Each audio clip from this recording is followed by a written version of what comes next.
Good morning. अब हम क्या करते हैं, पहले तो आप एक मेरी बात सुनिएगा।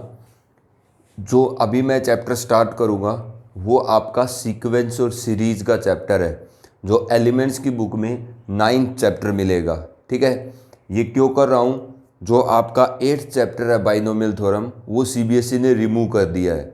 सेकंड, जो आपका 7th चैप्टर था परमुटेशन एंड कम्बिनेशन, उसका लिंक बेटा प्रोबेबिलिटी के साथ है। जिस टाइम पर प्रोबेबिलिटी का चैप्टर आएगा उससे पहले आपको परमुटेशन कम्बिनेशन करवाया जाएगा, उसके नेक्स्ट चैप्टर के अंदर आपको प्रोबेबिलिटी पढ़ाई जाएगी, क्योंकि वो उसी का पार्ट है। प्रोबेबिलिटी के अंदर परमुटेशन कम्बिनेशन का यूज करते हैं हम, तो पहले परमुटेशन कम्बिनेशन पढ़ेंगे, उसके बाद हम प्रोबेबिलिटी को पढ़ेंगे।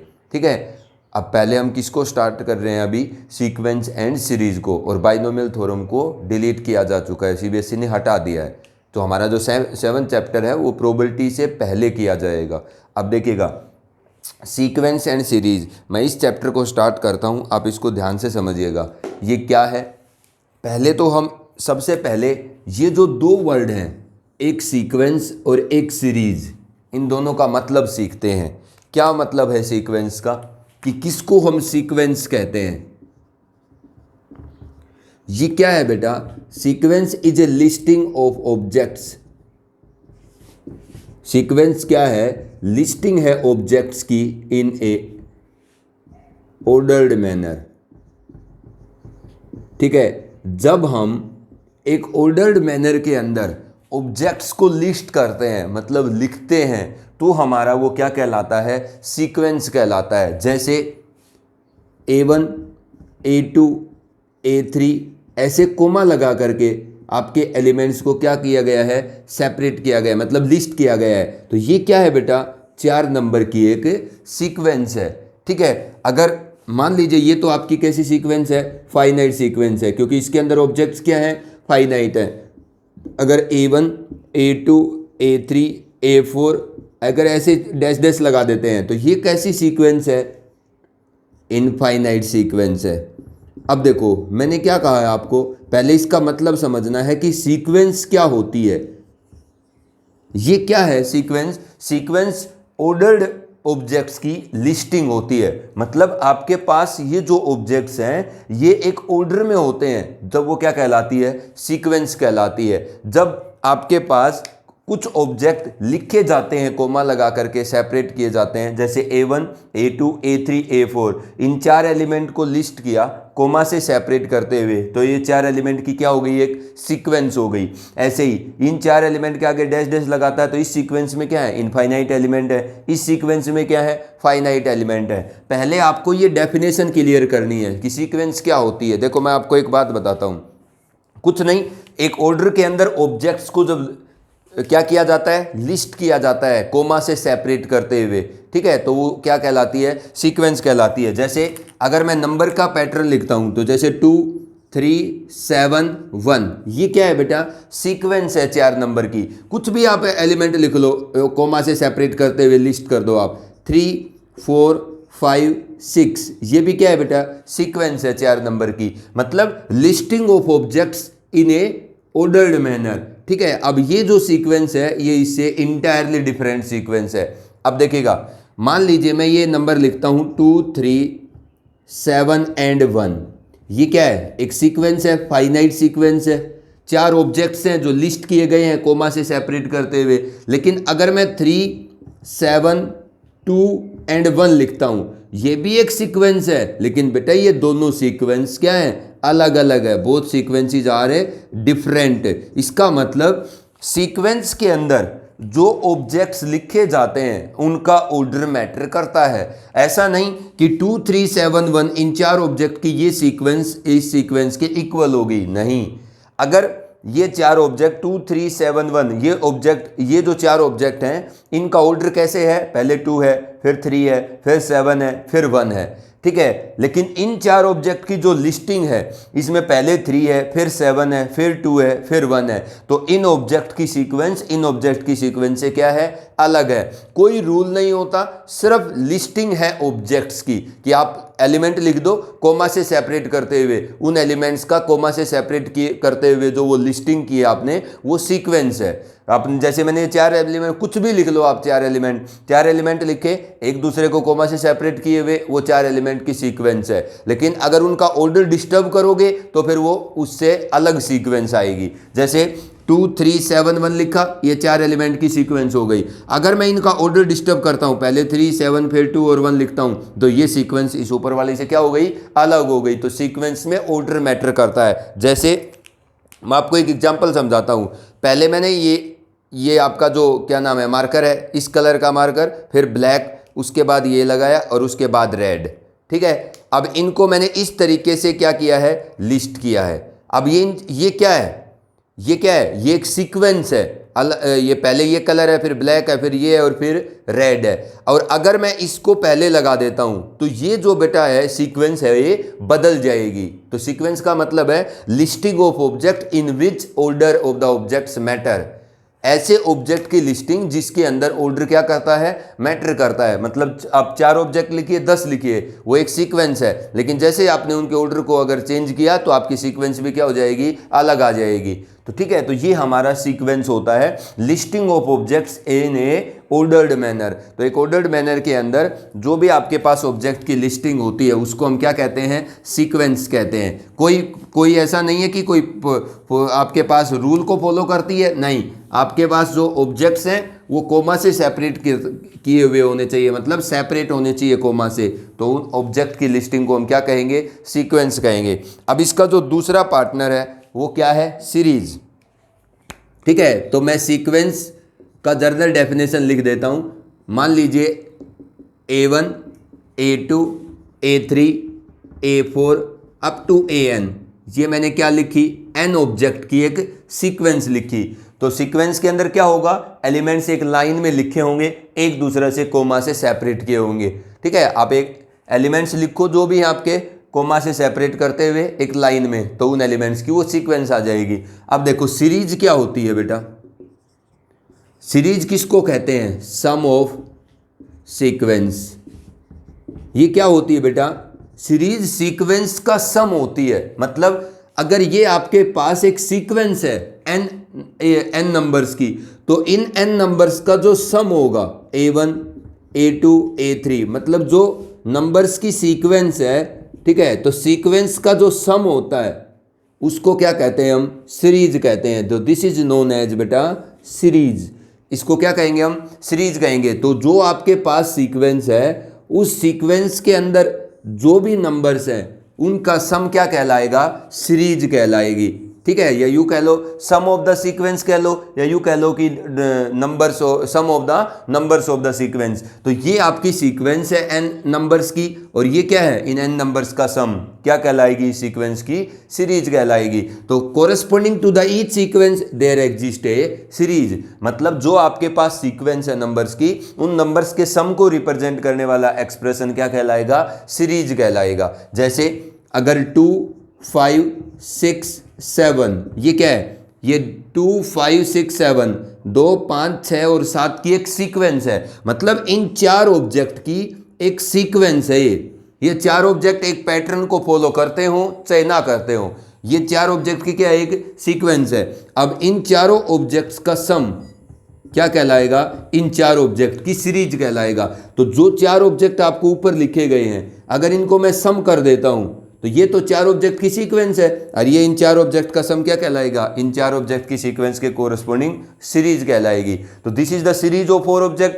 ठीक है, this is the sequence of 4 object. तो जो आपके पास सीक्वेंस है ऑब्जेक्ट की, ठीक है, उस सीक्वेंस के ऑब्जेक्ट्स के सम को रिप्रेजेंट करने वाला एक्सप्रेशन सीरीज कहलाता है, मतलब सम of the sequence.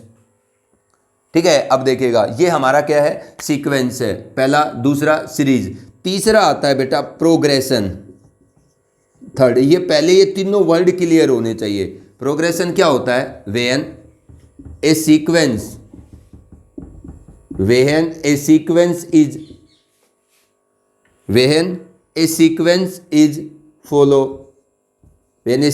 follow a definite pattern। जब एक सीक्वेंस क्या करती है, एक डेफिनेट पैटर्न को फॉलो करती है, मतलब वो जो सीक्वेंस है वो एक पर्टिकुलर क्या करती है, पैटर्न को फॉलो कर रही है, then that sequence is known as the progression. तब उसको क्या कहा जाता है, then the sequence is known as progression, then the sequence is known as a progression. तो जब आपकी जो सीक्वेंस है वो एक पर्टिकुलर पैटर्न को फॉलो करती है तब बेटा वो क्या कहलाती है, प्रोग्रेशन कहलाती है। हर सीक्वेंस एक पर्टिकुलर पैटर्न को फॉलो नहीं करती है। जैसे मैं ये 4 ऑब्जेक्ट की सीक्वेंस लिखता हूं 2 3 7 एंड 1, क्या के ये 2 3 7 और 1, ये 4 ऑब्जेक्ट की क्या लिखी है मैंने, सीक्वेंस लिखी है। मैंने जो सीक्वेंस में ऑब्जेक्ट लिखे हैं उसमें एक ऑब्जेक्ट 2 है, एक 3 है और एक 7 है और एक 1 है। क्या इन 4 ऑब्जेक्ट की ये जो सीक्वेंस लिखी है मैंने, ठीक है, क्या ये एक डेफिनेट पैटर्न को फॉलो करती है, नहीं करती। लेकिन अगर मैं 1 2 3 एंड 4, ठीक है, ये सीक्वेंस तो ये भी है और सीक्वेंस आपकी क्या है, ये भी है। क्या इन 4 ऑब्जेक्ट की जो ये लिस्टिंग है, ठीक है, मतलब ये जो सीक्वेंस है इन 4 ऑब्जेक्ट की, क्या ये एक डेफिनेट पैटर्न को फॉलो करती है, बिल्कुल करती है। 1 के अंदर 1 ऐड करने पर 2 आता है, 2 में 1 ऐड करने पर 3 आता है, 3 में 1 ऐड करने पर 4 आता है। तो इन 4 ऑब्जेक्ट की सीक्वेंस जो क्या पैटर्न फॉलो कर रही है, each number is obtained by adding the number 1 to the previous number. इसका हर नंबर, मतलब इस सीक्वेंस का हर नंबर पिछले नंबर में एक ऐड करने पर आता है। तो जब एक सीक्वेंस एक सीक्वेंस के जो ऑब्जेक्ट हैं जब वो एक पर्टिकुलर पैटर्न को फॉलो करते हैं, then that sequence is known as the progression. तब उस सीक्वेंस का नाम क्या दिया जाता है, प्रोग्रेशन दिया जाता है। तो पहले आपको ये तीनों पॉइंट क्लियर करने हैं कि सीक्वेंस क्या होता है, listing of objects in A ordered manner, कि आप ऑब्जेक्ट की लिस्टिंग करिएगा ऑर्डर्ड मैनर के अंदर वो ऑब्जेक्ट होते हैं। ठीक है, अब वो लिस्टिंग ऑफ ऑब्जेक्ट कैसे किया जाता है, एलिमेंट्स को लाइन में लिखो, कोमा से एक दूसरे को सेपरेट करो, वही हमारी लिस्टिंग कहलाती है। जैसे मैंने ये 4 ऑब्जेक्ट लिखे हैं तो इन चारों ऑब्जेक्ट को कोमा से सेपरेट किया हुआ है तो मैंने लिस्टिंग कर दी इन 4 ऑब्जेक्ट की। तो इन 4 ऑब्जेक्ट की लिस्टिंग, ठीक है, जो एक दूसरे से कोमा से सेपरेट किए गए हैं, ये क्या कहलाएगी, सीक्वेंस कहलाएगी। सीक्वेंस में ऑर्डर इंपॉर्टेंट होता है, क्योंकि अगर मैंने 3 को पहले लिख दिया 2 को बाद में लिख दिया तो वो इस सीक्वेंस से इंटायरली अलग सीक्वेंस आएगी। मतलब इन 4 ऑब्जेक्ट की सीक्वेंस अलग है, और अगर मैं 3 2 7 1 लिखता हूँ तो ये जो दोनों सीक्वेंस है, ये और ये दोनों 4 ऑब्जेक्ट की सीक्वेंस अलग अलग है, सेम नहीं है। ठीक है, इसलिए ऑर्डर मैटर करता है सीक्वेंस में। अब सीरीज क्या कहलाती है, जो आपके पास सीक्वेंस के अंदर ऑब्जेक्ट्स हैं या जो सीक्वेंस है उसकी टर्म्स को ऐड कर दीजिए आप सभी को। मतलब एक सीक्वेंस में जितने ऑब्जेक्ट हैं उन सभी को अगर हम ऐड कर देते हैं तो वो रिप्रेजेंट करने वाला एक्सप्रेशन, मतलब वो जो एडिशन का एक्सप्रेशन है वो सीरीज कहलाता है। अगर मेरे पास ये n नंबर्स की सीक्वेंस है तो इन n नंबर के सम को रिप्रेजेंट करने वाला एक्सप्रेशन क्या कहलाएगा, सीरीज कहलाएगा। प्रोग्रेशन क्या होता है, एक ऐसी सीक्वेंस जो एक डेफिनेट पैटर्न को फॉलो करती है, उस सीक्वेंस को हम क्या कहते हैं, प्रोग्रेशन कहते हैं। तो मेरे को उम्मीद है कि ये तीनों पॉइंट आपको क्लियर हो गए होंगे कि सीक्वेंस क्या होती है, सीरीज क्या होती है, ठीक है, और प्रोग्रेशन क्या होता है। अब इसके बाद जो हमारी फर्स्ट एक्सरसाइज है वो इसी पे है कि आपको क्या मिलेगा, हर सीक्वेंस एक पर्टिकुलर पैटर्न को फॉलो नहीं करती है, ये मैंने आपको बता दिया। जो पर्टिकुलर पैटर्न को फॉलो करेगी उसको क्या बोला जाएगा, प्रोग्रेशन बोला जाएगा। अब हम जो 9.1 एक्सरसाइज करेंगे वो सीक्वेंस की ही करेंगे। अब देखिएगा, इसका जो फर्स्ट क्वेश्चन है बेटा वो क्या कहता है, हर बच्चे के पास एलिमेंट्स की बुक हो। पहली बात, मैं एलिमेंट्स की बुक का क्वेश्चन पढ़ूंगा, मैं बताऊंगा कौन सा क्वेश्चन पढ़ रहा हूं, ठीक है, उसके आपने बुक अपने पास लेकर के बैठे और आप उस क्वेश्चन को देखें। Right the next term of the following sequence. जो अभी मैं क्या कर रहा हूं बेटा, एक्सरसाइज 9.1 कर रहा हूं, ठीक है, तो उसका फर्स्ट क्वेश्चन देखिएगा, आप अपनी बुक में पढ़िएगा मेरे साथ साथ। Right the next term of the following sequence 2 6 12 and 20। ये क्या है, 2 6 12 एंड 20, 4 ऑब्जेक्ट लिखें। वो क्या कहता है कि ये जो सीक्वेंस है ना 4 ऑब्जेक्ट की, इसकी नेक्स्ट टर्म लिखो।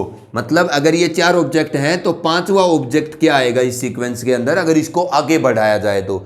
आप देखो ये किस पैटर्न को फॉलो करती है उसके अकॉर्डिंग हम बता पाएंगे 5वां नंबर क्या आएगा। देखो ये 2 है, इस 2 के अंदर आप ध्यान से देखिएगा, हम क्या करेंगे, इसके पैटर्न को पकड़ेंगे, ये जो सीक्वेंस है ये जिस पैटर्न को फॉलो कर रही है उसके अकॉर्डिंग हम नेक्स्ट ऑब्जेक्ट बताएंगे। फिर 6 है, इस 2 में क्या ऐड करने पर 6 आया, 4। अच्छा, इस 6 के अंदर क्या ऐड करने पर 12 आ रहा है, +6 करने पर। इसका नेक्स्ट नंबर इस सीक्वेंस का कैसे आ रहा है, +8 करने पर। देखो 6 आता है 2 में +4 करने पर, 12 आता है 6 में 6 ऐड करने पर, 20 आता है 12 में 8 ऐड करने पर। तो क्या आपको ये पैटर्न समझ में आया कि ये जो नंबर लिखे गए हैं इसमें ये नंबर जो सेकंड है ये 4 ऐड करने पर आ रहा है, थर्ड है वो 6 ऐड करने पर आ रहा है, फोर्थ है वो 8 ऐड करने पर आ रहा है। तो बेटा नेक्स्ट नंबर कितना ऐड करने पर आएगा, 10। तो इसका मतलब नेक्स्ट ऑब्जेक्ट इसमें कितना होगा, 30। तो इस तरीके से आपको सीक्वेंस के अंदर नेक्स्ट ऑब्जेक्ट बताना है। ठीक है, ये मैंने आपको बता दिया। अब इसके जो नेक्स्ट पार्ट है इस क्वेश्चन के वो अब अपने आप करेंगे कि आप वो देखिए किस पैटर्न के अकॉर्डिंग लिखी हुई है, उसके अकॉर्डिंग आप उसका नेक्स्ट ऑब्जेक्ट लिखेंगे। ठीक है, अब जैसे 3, 6, 11, 18 और 27, 3, 6, 11, 18 एंड 27, ये आपके पास क्या है, सीक्वेंस है कितने ऑब्जेक्ट की, 1, 2, 3, 4 एंड 5। और सीक्वेंस में ऑब्जेक्ट है 3, 6, 11, 18 और 27। इन नंबर्स की क्या है, ये एक सीक्वेंस है। अब देखो मतलब ये नंबर जो हैं आपके ये एक सीक्वेंस में लिखे हुए हैं, पहले 3 लिखा है, फिर 6 लिखा है, फिर 11 लिखा है, फिर 18 लिखा है, फिर 27। अगर इनका ये सीक्वेंस ये जो ऑर्डर है ये चेंज करोगे तो इससे इन्हीं नंबर की नेक्स्ट अलग सीक्वेंस आएगी। अब देखो वो क्या कहता है कि ये जो नंबर लिखे हैं इनका नेक्स्ट ऑब्जेक्ट बताओ, अगला ऑब्जेक्ट क्या आएगा, कैसे बताएंगे, पैटर्न को समझो। ये 3 है, इसमें 3 ऐड करते हैं तो 6 आ जाता है, और 6 के अंदर अगर 5 ऐड करते हैं तो 11 आ जाता है, इसकी नेक्स्ट ऑब्जेक्ट आ जाता है। और 11 में +7 करते हैं तो नेक्स्ट ऑब्जेक्ट आ जाता है। और 18 के अंदर क्या करते हैं, 9 ऐड करते हैं तो 27 आ जाता है। तो 3, 5, 7, 9, तो इसका मतलब नेक्स्ट ऑब्जेक्ट कितना ऐड करने पर आएगा, 11। तो अगर इसमें 11 ऐड करता हूं तो बेटा तो कितना मिलेगा मेरे को, 38। तो this is the next object of this sequence. तो इस तरीके से हम किसी सीक्वेंस का नेक्स्ट ऑब्जेक्ट बता पाते हैं। ठीक है, आप उसके पैटर्न को पकड़िए, क्या वो फिक्स नंबर है या वो किस पैटर्न को फॉलो करती है। ठीक है, उस पैटर्न के अकॉर्डिंग हम नेक्स्ट ऑब्जेक्ट बता देंगे समझ करके। अब देखो नेक्स्ट क्वेश्चन है इसी एक्सरसाइज का, write down the first 4 term of each of the following sequence whose nth term are. देखिएगा ये आपको an is equal to n square plus 2/3, an is equal to n square plus 2/3। ये क्या है बेटा, ये एक सीक्वेंस की nth टर्म है, मतलब ये एक सीक्वेंस को रिप्रेजेंट करती है n की अलग अलग वैल्यूज पर। ठीक है, n की वैल्यू 1 रखेंगे इसके अंदर, तो ये जिस सीक्वेंस का जर्नल एक्सप्रेशन है, एक किसी भी सीक्वेंस की nth टर्म या किसी सीक्वेंस का जर्नल एक्सप्रेशन क्या होता है, एक ऐसा एक्सप्रेशन होता है, ठीक है, जो किसी पैरामीटर की अलग अलग वैल्यू पर आपकी सीक्वेंस के सभी ऑब्जेक्ट्स को रिप्रेजेंट करता है। अब ये आपकी किसी भी सीक्वेंस की क्या है, nth टर्म, मतलब जर्नल टर्म भी कह सकते हो आप। तो ये जिस भी सीक्वेंस की जर्नल टर्म है उस सीक्वेंस के ऑब्जेक्ट आप इसके अंदर इस n पैरामीटर की अलग अलग वैल्यू रखकर कैलकुलेट कर सकते हो। अगर मैं ये किसी सीक्वेंस का अगर nth टर्म है, ठीक है, तो इसमें n की जगह मैं 1 रखूंगा, तो ये जिस सीक्वेंस का जर्नल एक्सप्रेशन या क्या कहिए आप nth टर्म है उसका पहला ऑब्जेक्ट मिलेगा। अगर मैं n की जगह 2 रखूंगा तो ये जिस सीक्वेंस का nth टर्म या जर्नल एक्सप्रेशन है उसका दूसरा ऑब्जेक्ट मिलेगा। अगर n की जगह मैं यहाँ 3 रखूंगा तो ये जिस सीक्वेंस का nth टर्म है उसका मेरे को थर्ड टर्म मिलेगा। अगर 4 रखूंगा तो ये जिस सीक्वेंस का nth टर्म है उसका फोर्थ ऑब्जेक्ट मिलेगा। तो कभी क्या किया जाता है कि एक सीक्वेंस जो एक डेफिनेट पैटर्न को फॉलो करती है, मतलब जिसको प्रोग्रेशन कहते हो, ठीक है, उसका nth टर्म कैलकुलेट किया जाता है। उस nth टर्म का मतलब है, या उस nth टर्म को हम जर्नल टर्म भी कह सकते हैं, उसका मतलब है उसका रिप्रेजेंटेटिव, मतलब एक पैरामीटर लिखा जाएगा उस nth टर्म या जर्नल टर्म के अंदर, ठीक है, उस एक्सप्रेशन के अंदर, जिसकी अलग अलग वैल्यू के ऊपर वो पूरी सीक्वेंस को रिप्रेजेंट करेगा जर्नल एक्सप्रेशन। देखो अब इसके अंदर वो क्या कहता है कि ये जिस सीक्वेंस का nth टर्म है, ठीक है ना, इसकी पहली 4 टर्म बताओ। तो किसी सीक्वेंस के जर्नल टर्म के एक्सप्रेशन से या nth टर्म के एक्सप्रेशन से उस सीक्वेंस की टर्म कैसे बताएंगे, आप इसके अंदर पुट करिए n की जगह 1, ठीक है, तो क्या मिलेगा a1। a1 is the first term of the sequence represented by this expression. a1 कितना आएगा, n जहां भी है वहां पर 1 रखो आप, 2 डिवाइड बाई 3 कितना होगा 1, 1 प्लस 2 3 डिवाइड बाई 3, 3 से 3 कैंसिल, a1 कितना आता है 1। इसका मतलब ये जिस भी सीक्वेंस का nth टर्म है उस सीक्वेंस का पहला ऑब्जेक्ट कौन है 1। उसके बाद आप इसके अंदर क्या करिए, put n is equal to 2, n की जगह क्या करो 2 रखो, तो ये जिस सीक्वेंस का nth टर्म है उसका सेकंड ऑब्जेक्ट मिलेगा आपको, सेकंड टर्म कह लो चाहे सेकंड ऑब्जेक्ट कह लो, 2 का स्क्वायर प्लस 3 2 डिवाइड बाई 3, ये है ना बेटा, n2 2 स्क्वायर प्लस 2 बाई 3, तो ये 4 प्लस 2 6 इंटू 2 12 बाई 3, 3 4 जा 12। इसका मतलब नेक्स्ट ऑब्जेक्ट इस सीक्वेंस का क्या है जिसका ये nth टर्म है 4। उसके बाद put n is equal to 3, पहली 4 टर्म बतानी है ना, a3 कितना आएगा 3, 3 का स्क्वायर प्लस 2 डिवाइड बाई 3, 3 से 3 कैंसिल, 9 प्लस 2 बेटा 11, ठीक है। उसके बाद put n is equal to 4, आप इसमें n की जगह 4 रखेंगे तो a4 मिलेगा, कितना मिलेगा 4, 4 का स्क्वायर प्लस 2, नहीं बाहर, हाँ 4 4 का स्क्वायर 2 बाई 3, तो कितना हो जाएगा 4, 4 का स्क्वायर 16 प्लस 2 18 डिवाइड बाई 3, 3 6 जा 18 बेटा कितना आएगा 24। इसका मतलब ये जिस सीक्वेंस की nth टर्म है उस सीक्वेंस का a1 है वो 1 है, a2 है वो 4 है, a3 है वो 11 है और a4 है वो 24 है। तो ये आपको क्या लिखा हुआ था, एक सीक्वेंस का ऑब्जेक्ट्स के एक सीक्वेंस का nth टर्म लिखा हुआ था, इसमें n की जगह अलग अलग वैल्यू रख करके आप उस सीक्वेंस की कितनी भी ऑब्जेक्ट या टर्म निकाल सकते हो। तो ये जिस सीक्वेंस का nth टर्म है उस सीक्वेंस का पहला ऑब्जेक्ट 1 है, दूसरा 4 है, थर्ड ऑब्जेक्ट 11 है और फोर्थ ऑब्जेक्ट 24 है। तो आपको कभी वो सीक्वेंस की nth टर्म देता है तो n की जगह अलग अलग वैल्यू रख करके आप उस सीक्वेंस की अलग अलग टर्म या ऑब्जेक्ट कैलकुलेट कर सकते हो, ठीक है। तो उसने पहले 4 टर्म पूछी थी, तो आप an के अंदर n की जगह 1 2 3 एंड 4 रखिए, आपको वो जो an है वो जिस सीक्वेंस का है उस सीक्वेंस की 4 टर्म मिल जाएंगी। अब इस तरीके से इसके अंदर काफ़ी पार्ट हैं, आप इन पार्ट्स को अपने आप करेंगे। अब n की जगह अलग अलग वैल्यू रख करके देखो फाइंड द, अब वो थर्ड क्वेश्चन में क्या कह रहा है, find the indicated term in each of the following sequences whose nth term are. मतलब आपको सीक्वेंसेज की nth टर्म गिवन है, आपको इंडिकेटेड टर्म कैलकुलेट करनी है। जैसे an लिखा है 10n plus 5 by N square, मैं थर्ड क्वेश्चन का सेकंड पार्ट कर रहा हूँ, 10n plus 5 an is equal to 10n plus 5 divide by N square, ठीक है। ये आपके पास an लिखा है और वो क्या कहता है, कोमा लगा करके क्या कह रहा है, a11 कैलकुलेट करो। मतलब ये किसी सीक्वेंस का nth टर्म है, इस सीक्वेंस का 11th टर्म कैलकुलेट करो। a11 का मतलब इसकी 11th ऑब्जेक्ट बताओ इस सीक्वेंस का जिसका आपको nth टर्म गिवन है। तो अगर किसी सीक्वेंस का आपको nth टर्म दिया जाता है तो उसमें n की जगह जो नंबर रखोगे उस सीक्वेंस का वही ऑब्जेक्ट आ जाएगा। तो अगर आपको an दिया है किसी सीक्वेंस का तो a11 मतलब 11th ऑब्जेक्ट कैसे आएगा, an में n की जगह 11 रख दो आप, 10 इंटू 11 प्लस 5 डिवाइड बाई 11 का स्क्वायर।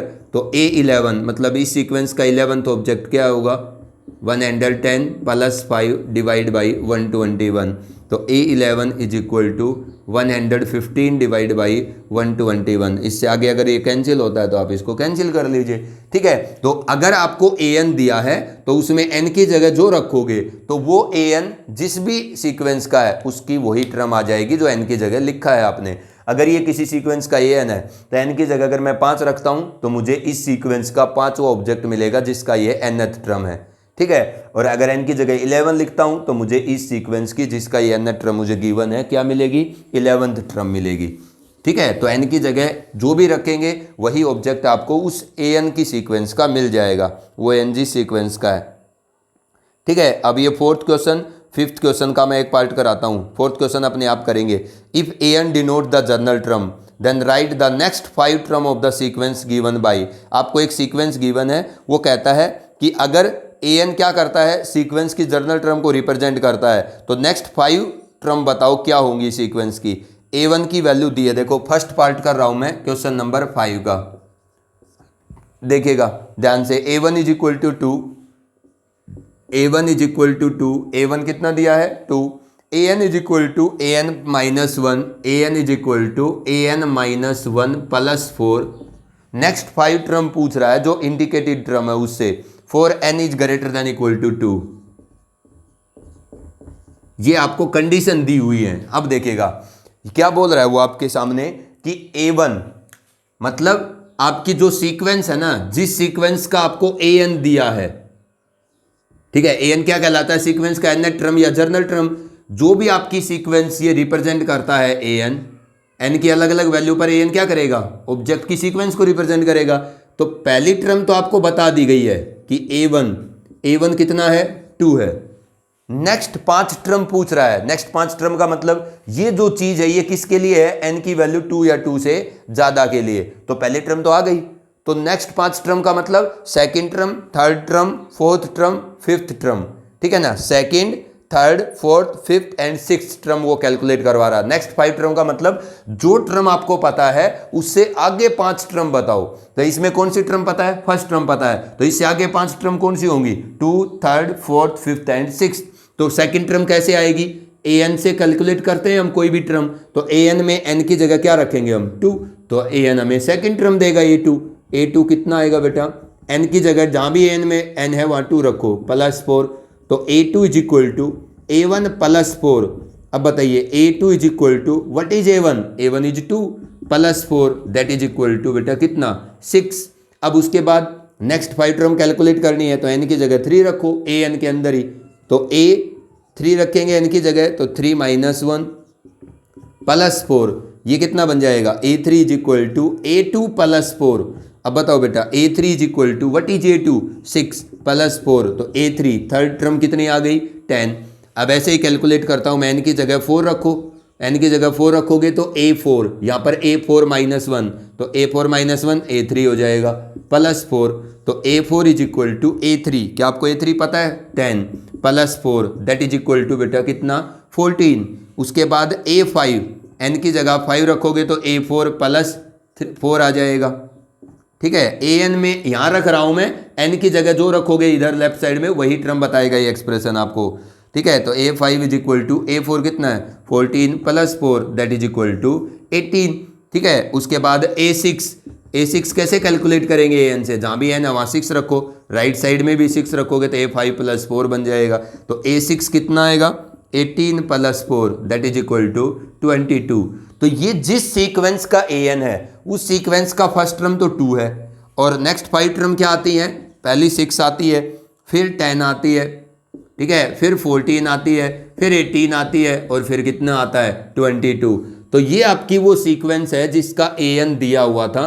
इस सीक्वेंस का पहला टर्म दिया था, नेक्स्ट 5 टर्म क्या है 6, 10, 14, 18 एंड 22। तो इस तरीके से हम an का यूज करके किसी सीक्वेंस की नेक्स्ट टर्म कैलकुलेट कर सकते हैं। अब आपने क्या करना है बेटा, इस एक्सरसाइज को कंप्लीट करना है। अगर कोई दिक्कत आती है तो आप पूछ लेंगे, ठीक है। जो इसका लास्ट क्वेश्चन है 8th, जहां पर आपको an दिया है तो वहां पर a1 दिया है, a2 दिया है, a3 दिया है, आपको a b c की वैल्यू कैलकुलेट करनी है, ठीक है। तो an के अंदर जो रखोगे वही टर्म आएगी। तो a1 10 दिया है, तो जहां भी n है ना an के अंदर वहां पर 1 रखना, a1 की वैल्यू आएगी abc का एक रिलेशन। तो abc के 3 रिलेशन मिलेंगे तीनों टर्म से, तो आप abc की 3 इक्वेशन को सोल्व करके abc निकालिए। नहीं होता है तो मैं इसका सॉल्यूशन सेंड कर दूंगा, ठीक है। लास्ट क्वेश्चन 8th क्वेश्चन का, बाकी क्वेश्चन अब आप अपने आप करिएगा। और आपका जो होमवर्क है वो क्या है, एलिमेंट्स की जो एक्सरसाइज 9.1 है वो कंप्लीट है, ठीक है। ये आपका होमवर्क है।